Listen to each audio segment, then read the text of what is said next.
Hey guys, this is Tommy from the Ravens Creek Study, and I've got a new video in the series of Eschatology or End Times 101.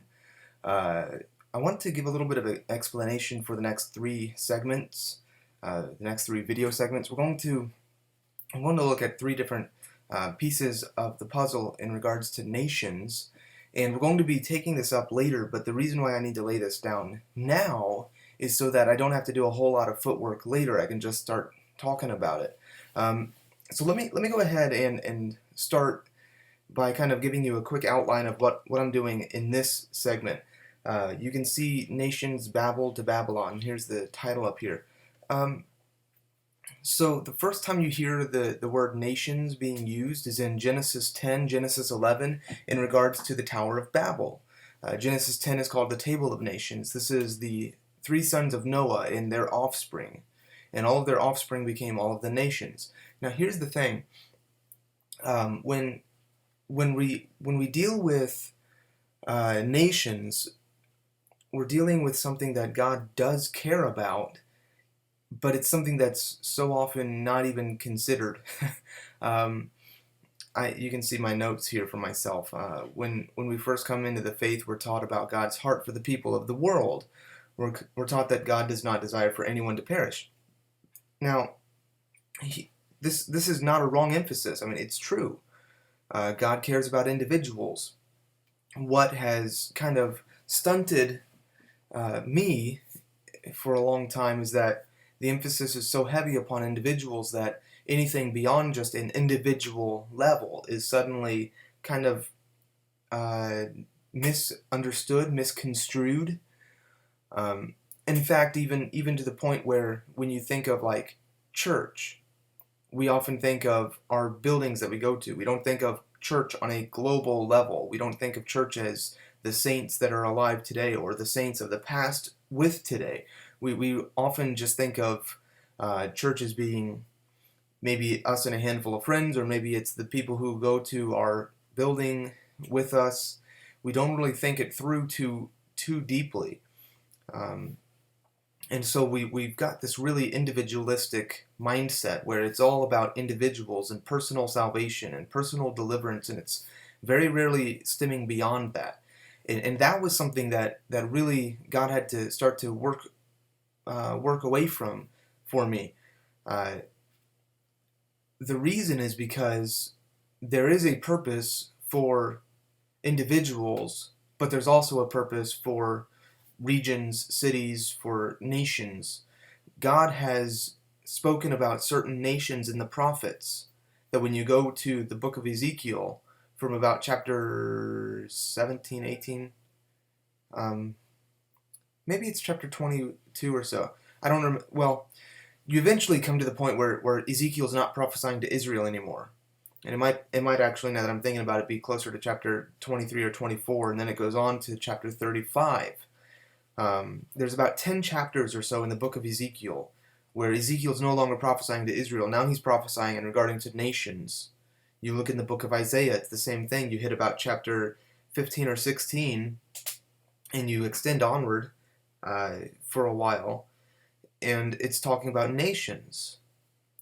Jeremiah has this as well, that he talks about the nations towards the end of his book. Why is it that these prophets are speaking to Israel, but then they also speak about nations? Why does God care about the nations? This is something that often is neglected in our theology. It's something that we haven't considered because we see God as caring about his elect, and however we define that, that's where our focus is. So I want to give kind of a foundation here, show you in this little segment. It won't necessarily be this video, it'll be the next video, but there will be, I don't know, 3 or 4 videos in this video segment about Babel to Babylon. This is going to be kind of the foundation. This is where all of the nations started. I'm going to show you kind of the big picture continuum from the inception of nations to the end of the age. And then from there we're going to start talking about God's purposes for nations and what we can do about it, and how does this pertain to our own lives. So I wanted to say I've wrestled the scriptures and I've probed the heart of God, because it's more than just wrestling the scriptures. The scriptures have a lot to say about nations. You can't read the Psalms without over and over again the issue of nations coming up.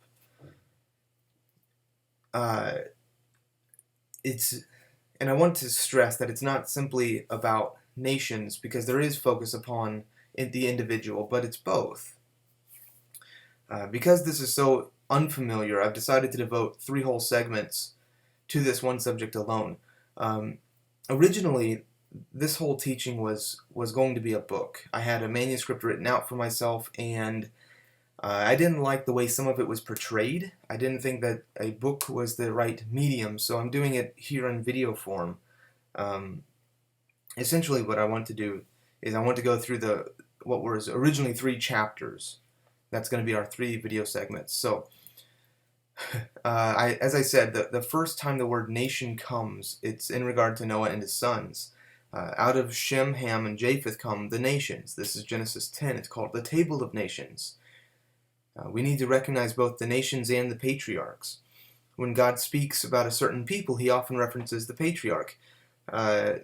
This is true because even like Babylon, God, in the prophets, sometimes God will call Babylon Shinar.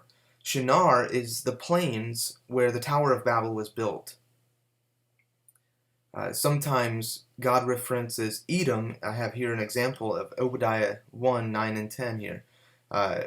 Edom is referenced as Esau, because from Esau came Edom. Now, specifically, the book of Obadiah is speaking to both Jacob and Esau in a way that he's saying, look, because you did not act like your patriarchs, God is bringing judgment. Israel's suffering judgment because they're not acting like Israel, Jacob, the man. Edom is going to suffer judgment because instead of helping their brother out like Esau would have done, they're instead rejoicing at Israel's time of trouble, and they're taking advantage of it. So, in this text, neither Jacob nor Esau is alive. It's not like it's actually talking about Jacob or Esau. It's talking about Israel and Edom. The people are almost entirely assimilated from their origins. After centuries, the people are not really Jacob nor Esau, and that's the problem. Because of their patriarch and heritage, they have very specific purposes to exist from. When the people act less like their patriarch and begin to live contrarily to how and why God established them, God's anger inflames. We're going to look at that a lot more deeply in the next segment of videos.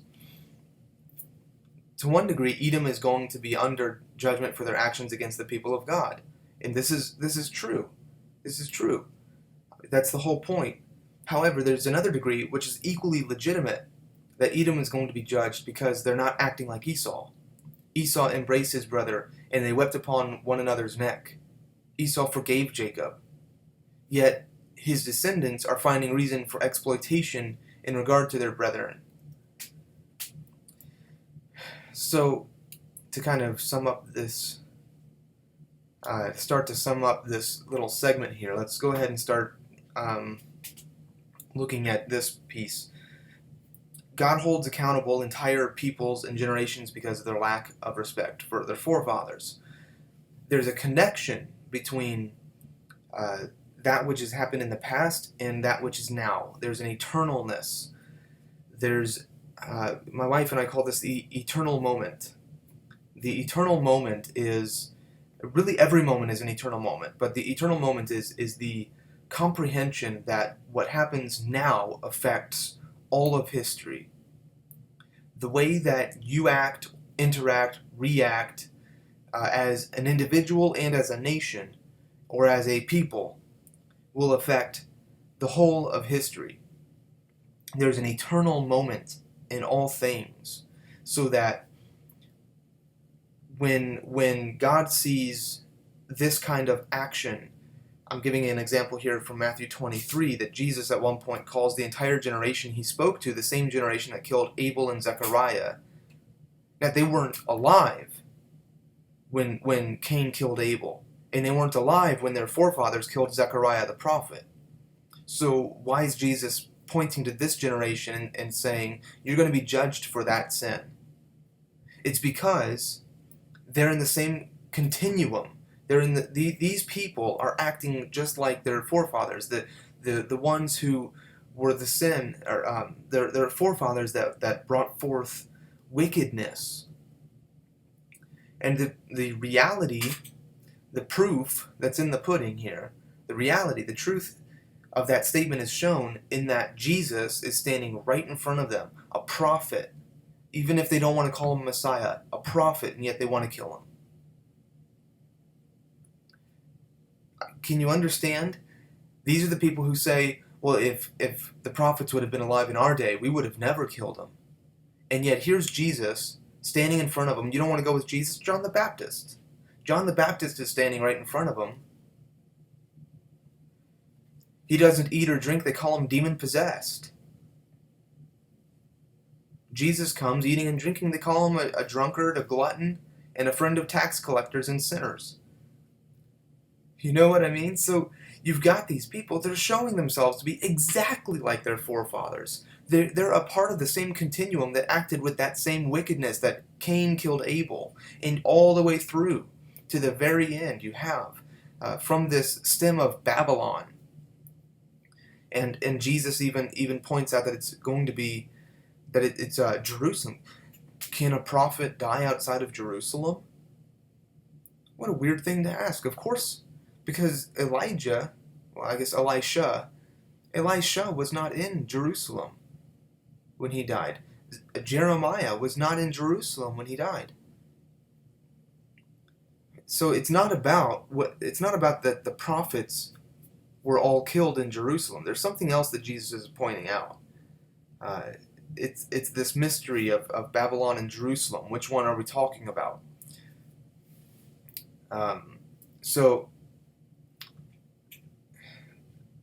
when we're talking about nations, something that we need to understand is that the forefathers are connected with the current people, their offspring, and the offspring are connected to their forefathers. There's an unbroken continuum here.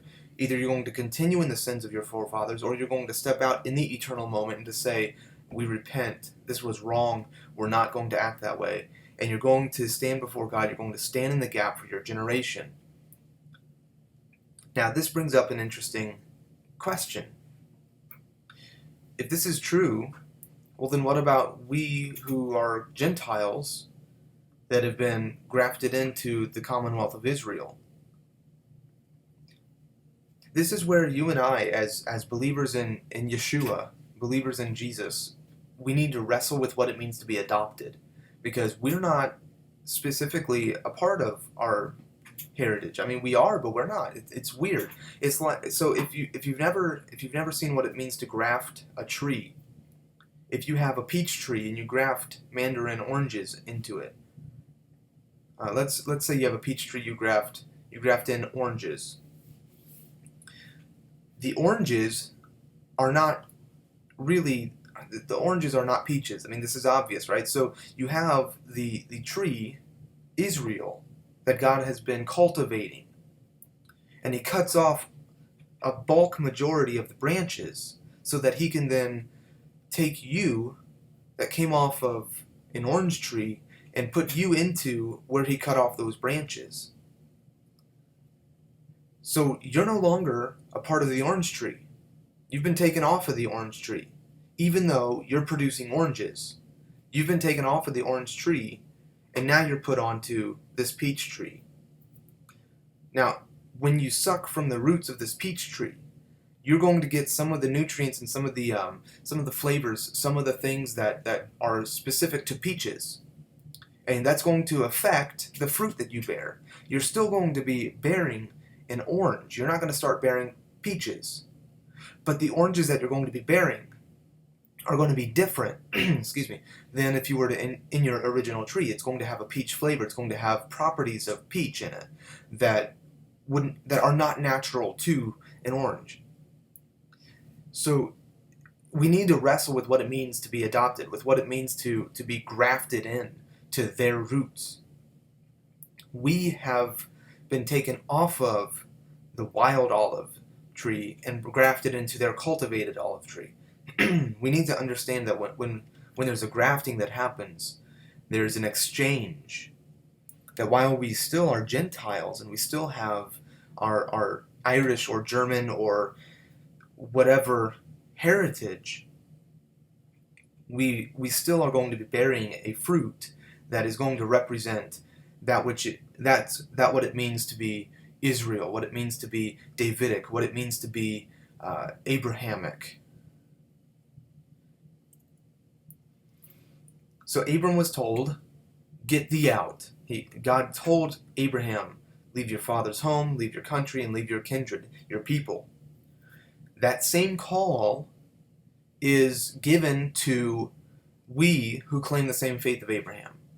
Now, maybe we're not given the exact same call of leaving your actual home and going to the place that God will show you, but there is a severing. You're no longer simply German or Swedish or South African or Australian or Chinese or whatever it might be. You're no longer this nationality.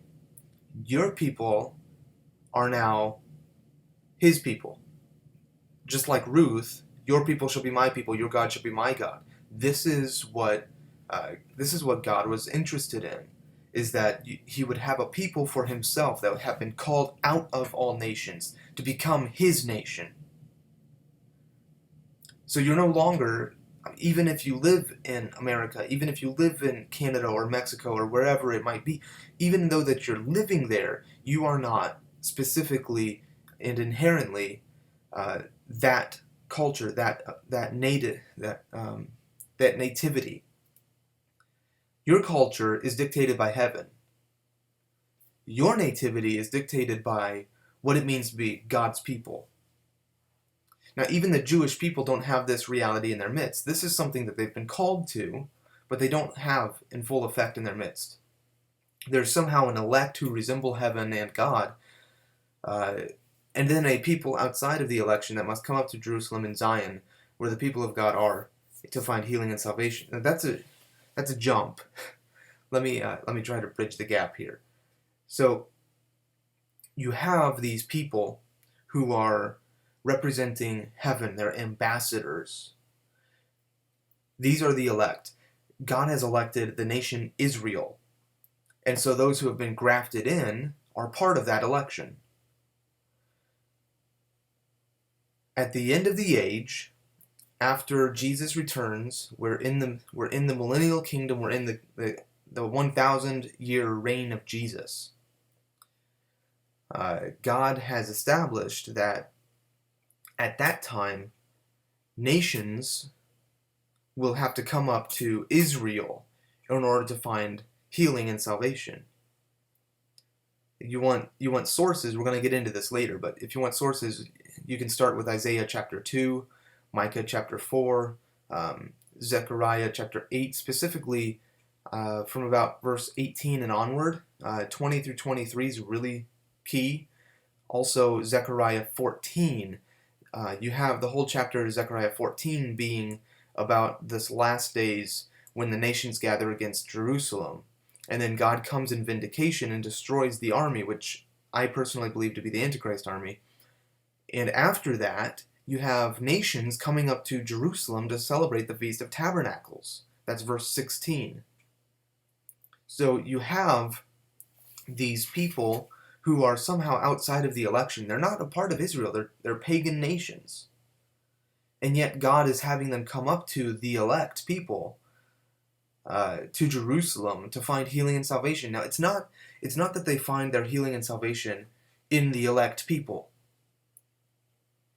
There's still soteriology. There's still the salvation through Christ. There's still all of these important doctrines. Those don't just disappear. But what I'm getting at is that the people of God have become so united with God that to come to the people is to come to God. Just like Jesus and the Father are one, we at that point are able to say, if you've seen me, you've seen Jesus. If you've seen me, you've seen the Father. For we're one. We are not different. We at that point have been resurrected, and we are representations of Christ in such an ultimate way.